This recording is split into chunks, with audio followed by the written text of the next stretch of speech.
Sobre la 14 calle y avenida Elena, entre las zonas 1 y 3 de la ciudad de Guatemala, autoridades desarrollaron un operativo para identificar a miembros de la comunidad Leptajor, que llevaron a cabo un plantón en dicho sector desde el pasado 15 de enero. La intervención fue coordinada por la Policía Nacional Civil, el Ministerio Público y la Procuraduría General de la Nación, como una medida de prevención para verificar la presencia de menores de edad. Durante la verificación, las autoridades también revisaron si existían órdenes de captura vigentes contra alguno de los miembros de la secta. Como parte del operativo, se realizó un allanamiento en un hotel, ubicado sobre la Segunda Avenida, entre la 15 y 16 calle. Como resultado de las diligencias, se procedió a la captura de Aaron Taylor, señalado de ser el líder de la secta Leptajor y acusado del delito de trata de personas en la modalidad de matrimonio forzado. Asimismo, fue detenido Joseph Rosner, quien sería el responsable de oficiar matrimonios forzados entre niñas y miembros del grupo. Muy bien, es necesario poder entonces darle seguimiento a la situación de esta secta de Leptajor en nuestro país. Hablemos sobre los matrimonios forzados, que es una situación que se ha denunciado respecto a la práctica que, según se indica y se realizó la denuncia respectiva, que realizaban entonces por medio de esta secta. Hoy vemos el seguimiento a las investigaciones y el proceso también que se inicia en contra de estas personas que ya le hemos indicado en esta nota.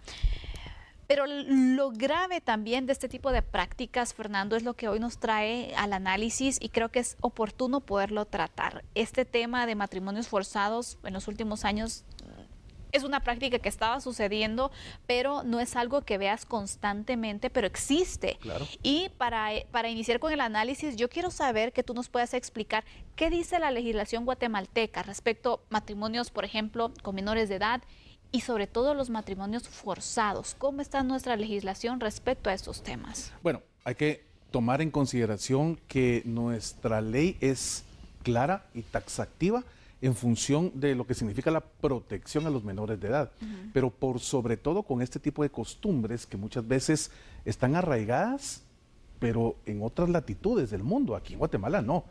Y nuestra conceptualización desde la perspectiva jurídica de protección a la niñez y adolescencia, te estipula que toda relación que tenga que ver con intercambio de algún tipo de relación corporal con una persona de 14 años o menos, ya está tipificado y catalogado como una agresión sexual. El agresor sexual no puede tener dentro de la aplicación de su vida cotidiana un pensamiento y mucho menos llevar ese pensamiento a la práctica de poder tener realmente un intercambio de cualquier naturaleza con una persona, con una adolescente, que estamos hablando de que está apenas saliendo de esa niñez y entrando a la adolescencia de 14 años o menos. Entonces, nuestra ley, Sandy, no permite ningún otro tipo de interpretación de su materia, de su contenido en este aspecto. Entonces no podemos tener de ninguna forma una manera de entendimiento y de proyección cultural por el hecho de que venga un grupo, sea cual sea este, y te diga, fíjese que yo allá donde vivíamos, donde estábamos asentados hace 50, 70 años, pues es perfectamente normal que podamos tener relaciones sexuales con un niño o una niña de 11, 12 años.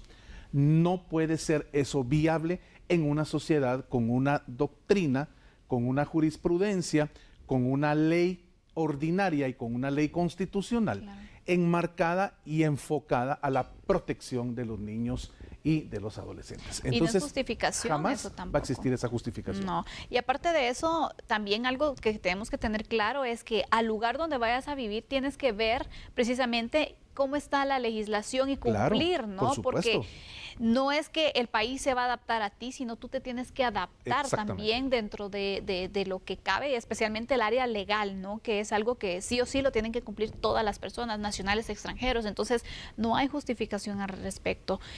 Aquí, por ejemplo, llama la atención la práctica en la que estaban realizando este tipo de matrimonios forzados, ¿no?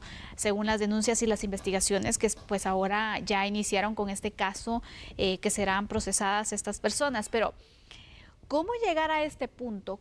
¿De qué manera se da también este tipo de prácticas, Fernando, en el sentido de que nos podemos preguntar, bueno, tantos años que vivieron muchas de estas personas bajo esta situación, ¿cómo no denunciar, cómo no salirse precisamente de este círculo y poder entonces escapar de esa realidad?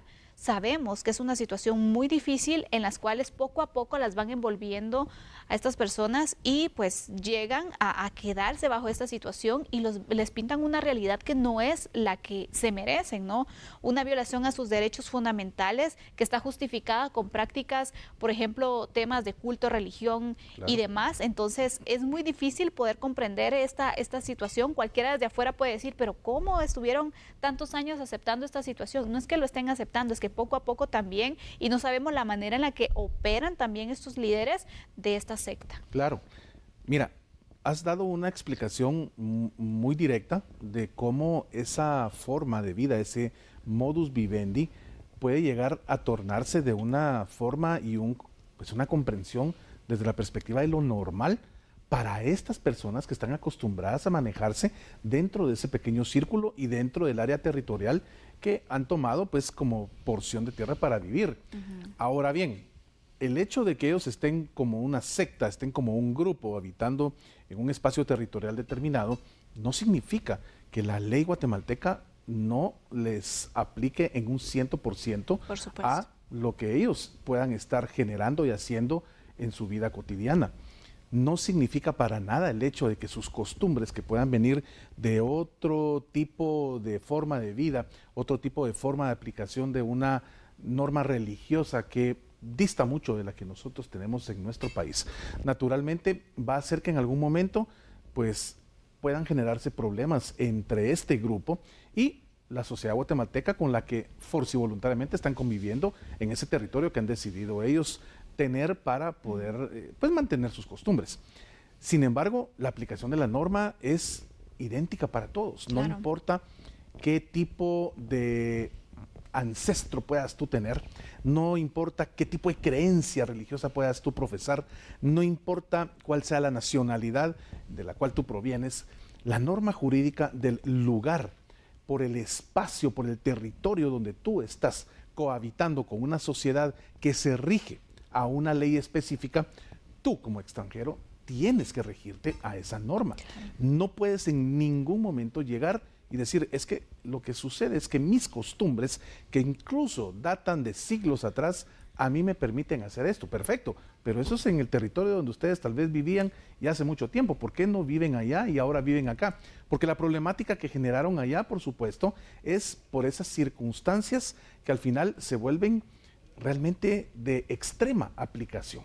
Entonces, acá la conceptualización del Estado de Guatemala ha sido permanentemente la protección de los derechos de cualquier menor. Exacto. Y cuando se estipuló y se recibió la primera denuncia de que ahí estaba sucediendo algo negativo en contra de los niños que ahí se mantenían con este grupo, pues naturalmente la actuación del Estado iba a ser ipso facto, iba a ser de inmediato. Se iba a llegar a generar la protección sistemática de los derechos humanos de un grupo etario tan elemental para la protección jurídica que el Estado de Guatemala genera día con día, como lo es la niñez y adolescencia. Así que acá no cabe ningún espacio de poder defender estas costumbres porque realmente nuestra ley no lo permite. Y ojo, el hecho de la captura de este líder de la secta, Leptahor, que tenía ya incluso esa orden de captura internacional, se da una participación activa de Interpol, se da una participación de un trabajo pues realmente de la mano con el Ministerio Público y la Policía Nacional Civil,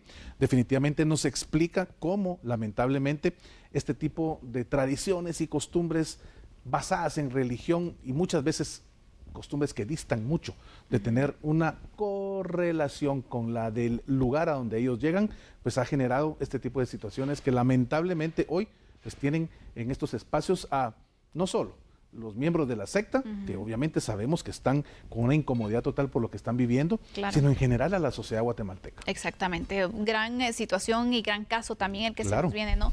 Pero también debemos comprender, ¿no? El hecho de cumplir la legislación del país donde vas, el hecho de no justificar tus prácticas con temas religiosos o de culto, pero también saber que a nivel internacional incluso esta situación, pues bueno, tiene entonces sus protecciones, ¿no? Hay convenciones internacionales, Fernando, que protegen a los niños ante situaciones como esas, situaciones de abuso, por ejemplo, que protegen a las mujeres incluso. Entonces, es una situación que no es correcta, no está bien vista ni legalmente, es una situación que no es permitida también internacionalmente. Aquí en Guatemala es un caso que se vino y que obviamente se tiene que iniciar el procesamiento y la investigación correspondiente, pero los derechos de los niños, de las mujeres también están protegidos en convenciones internacionales. Totalmente, y son convenciones internacionales que han sido ratificadas y signadas por el Estado de Guatemala. Así es. Y se convierten en parte de nuestro ordenamiento jurídico interno. Así es.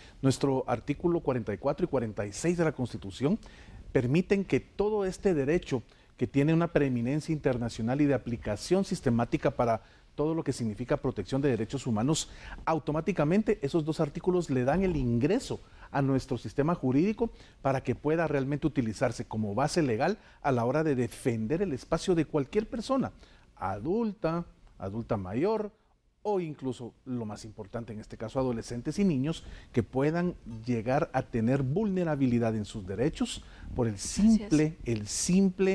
simple decisión de un grupo de personas de decir: acá tus derechos no valen para nosotros porque nuestra tradición es realmente de una manera muy distinta al lugar acá donde estamos radicando. No puede suscitarse eso. Y tú bien lo decías, hay lugares en el mundo donde hay circunstancias que realmente son, pero de miedo, Sandy, cuando uno las conoce en materia de las tradiciones en contra de los derechos humanos de la niñez. Así es. No digamos, cuando tú te pones a leer qué sucede, por ejemplo, con las circunstancias que viven niñas, que viven mujeres adolescentes en países que pertenecen al continente africano, en donde tú llegas a darte cuenta cómo este tipo de costumbres realmente, donde pueden verse como normales, que normalmente son en grupos muy pequeños, grupos etarios muy pequeños, pero que todavía manejan y tienen costumbres que cuando estas sociedades ya occidentalizadas las conocemos, las leemos y aprendemos de ellas, literalmente como decimos en Guatemala, se te paran los pelos de punta al saber cómo llegan a ser vulnerados los derechos de una niña de 8, 9, 10 años. Entonces, ojo, aquí tenemos que entender que nuestra norma jurídica lo que busca y lo que se ha actuado a través de las distintas instituciones públicas que han hecho su trabajo para la protección de estos niños y niñas, básicamente es el cumplimiento de la ley guatemalteca. Para más no hay. Y aquí velamos por el bien común, que es obviamente ese objetivo trascendental de todo el ámbito de nuestro derecho constitucional, de nuestras leyes ordinarias, y no va a existir nunca un derecho particular que pueda realmente superar ese espacio de alcanzar esa tranquilidad, ese bienestar de la sociedad en general. Una denuncia fue lo que inició esta investigación y es lo que nos está llevando a nosotros a darle seguimiento también de este caso.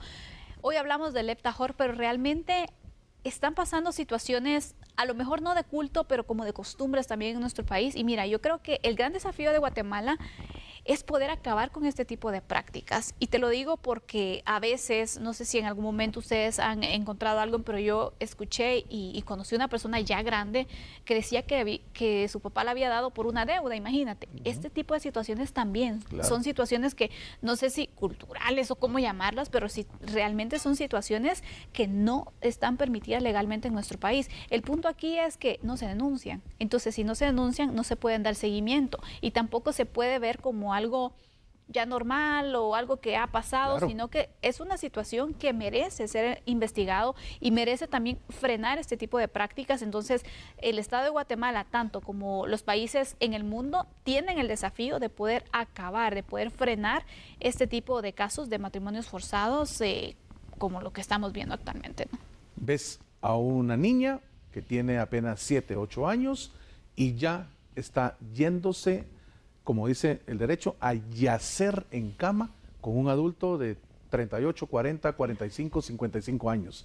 ¿Cómo puede ser posible eso? Claro, entendemos tradiciones de otras latitudes del mundo, pero aquí en Guatemala eso jamás el derecho lo va a permitir. Así que es parte de ese análisis que Leptajor nos ha generado en cada noche y por supuesto estaremos pendientes de cómo va avanzando este caso. Así es que estas son las últimas informaciones sobre este caso. Nosotros, por supuesto, nos mantenemos siempre en seguimiento al mismo para poderle actualizar a usted lo que vaya sucediendo con esta investigación y, por supuesto, el proceso legal que hoy ha iniciado. Vamos a hacer una pausa en este momento. Regresamos con noticias internacionales. Por favor, siga con nosotros.